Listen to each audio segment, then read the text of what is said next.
9 PM special में हम उस संवेदनशील मुद्दे को आपके सामने रखने जा रहे हैं जिसने एक बार फिर से पश्चिम बंगाल में कानून व्यवस्था को सवालों के कटघरे में लाकर खड़ा कर दिया है।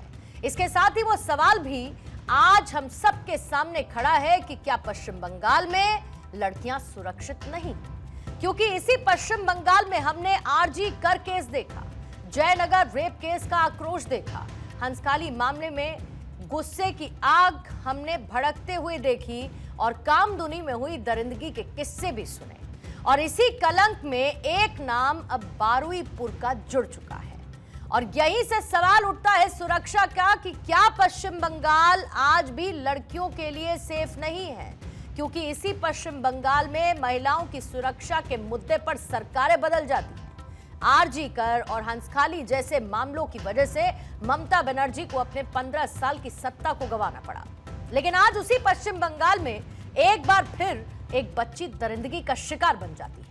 यह मामला साउथ 24 परगना जिले का है, जहां से 4 जुलाई को 12 साल की एक बच्ची एक बर्थडे पार्टी में गई, लेकिन उसके बाद देर रात तक जब वो घर नहीं लौटी तो परिवार ने पहले खुद से बच्ची की तलाश शुरू की और फिर भी जब वो घर नहीं पहुंची, नहीं मिली, तो परिवार वालों ने पुलिस में गुमशुदगी की रिपोर्ट दर्ज करवाई।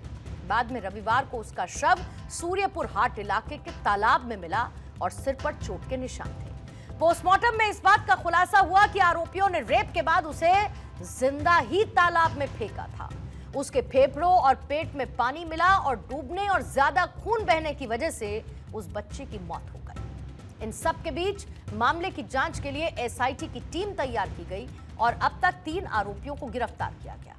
लेकिन इस वारदात को लेकर लोगों में कितनी नाराजगी है, इसका अंदाजा इस बात से लगाया जा सकता है कि बच्ची का शव बरामद होने के बाद वहां पर मौजूद भीड़ ने एक आरोपी को पीट कर मौत के घाट उतार दिया। और जांच के सिलसिले की बात करें तो मामले की तहकीकात के लिए 6 लोगों की एक टीम बनाई गई, एसआईटी गठित की गई। साथ ही पुलिस ने मुख्य आरोपी आनंद सरदार को गिरफ्तार कर लिया। बाकी 2 आरोपी प्रभास मंडल और दिवाकर सरदार को 14 दिन की पुलिस हिरासत में भेज दिया गया। इन दोनों को 6 जुलाई को बारुईपुर कोर्ट में पेश किया गया और अब इस मामले की अगली सुनवाई 20 जुलाई को होनी है। और इसी बीच मामले पर सियासत भी अपना मौका तलाश चुकी है। हाल ही में टीएमसी की प्रमुख ममता बनर्जी ने विरोध प्रदर्शन दर्ज कराते हुए कैंडल मार्च निकाला। कोलकाता में कैंडल मार्च के साथ ममता बनर्जी का कहना है कि उन्होंने पीड़ितों से फोन पर बात भी की और मदद का भरोसा दिया। तो दूसरी तरफ पश्चिम बंगाल के मुख्यमंत्री शुवेंदु अधिकारी ने भी इस केस में सख्त से सख्त सजा देने की बात कही है। In presence of the DGP and SP, ADG, IG, আমরা আমাদের পাটেও পুরো অ্যানালাইসিস করেছি। আমি ডিজিপি কে 72 ঘন্টা টাইম দিয়েছি। তিনি আমাকে আমি যা ফাইন্ডিংস পেয়েছি, ওনার যে অ্যাডমিনিস্ট্রেটিভ প্রসিডিওর রয়েছে, প্রসিডিওর অনুযায়ী একটা রিপোর্ট দেবেন।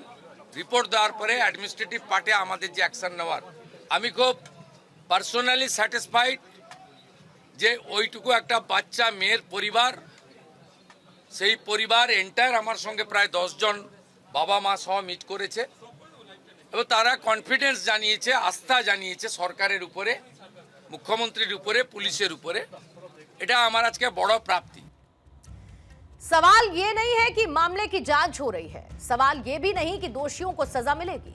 सवाल ये है कि ऐसी वारदात क्यों घट रही है, क्योंकि हम उस देश से आते हैं जहां के संविधान निर्माता भी महिलाओं की प्रोग्रेस से राष्ट्र की प्रगति मांगते हैं।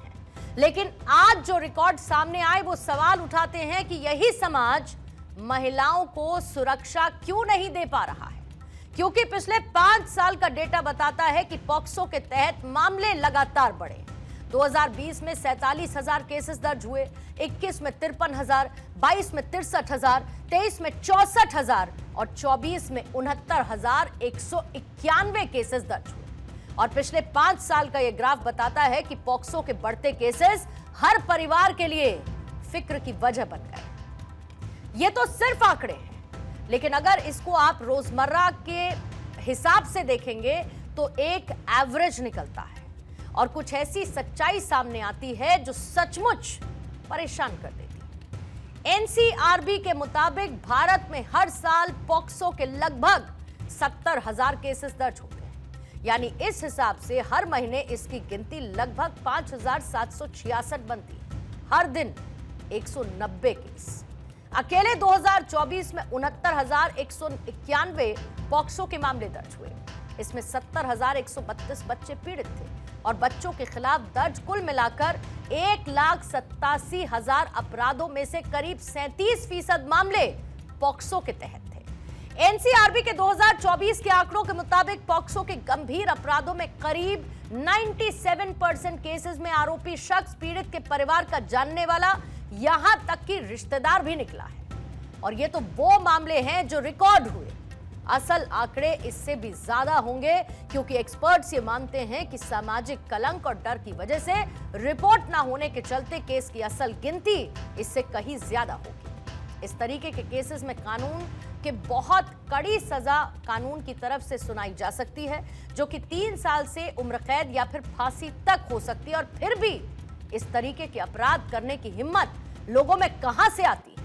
और इस सवाल का जवाब कुछ हैरान करने वाले आंकड़ों के साथ मैं आपके सामने रखती हूं।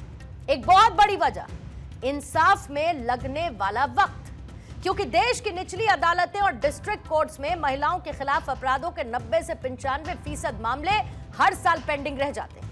यानी जितने मामलों पर फैसला होना चाहिए, उनमें सिर्फ 5 से 8% का ही निपटारा हो पाता है। एनसीआरबी का डेटा बताता है कि सिर्फ रेप और गैंगरेप के 1,30,000 से ज्यादा केसेस देश की तमाम अदालतों में पेंडिंग पड़े। नियम कहता है कि पॉक्सो एक्ट या गैंगरेप के मामलों में ट्रायल कोर्ट को 2 महीने के अंदर सुनवाई पूरी कर फैसला सुनाना होगा, लेकिन हकीकत में फास्ट ट्रैक कोर्ट में होने के बावजूद सेशंस कोर्ट से फैसले तक पहुंचने में औसतन 5 से 7 साल लगते हैं।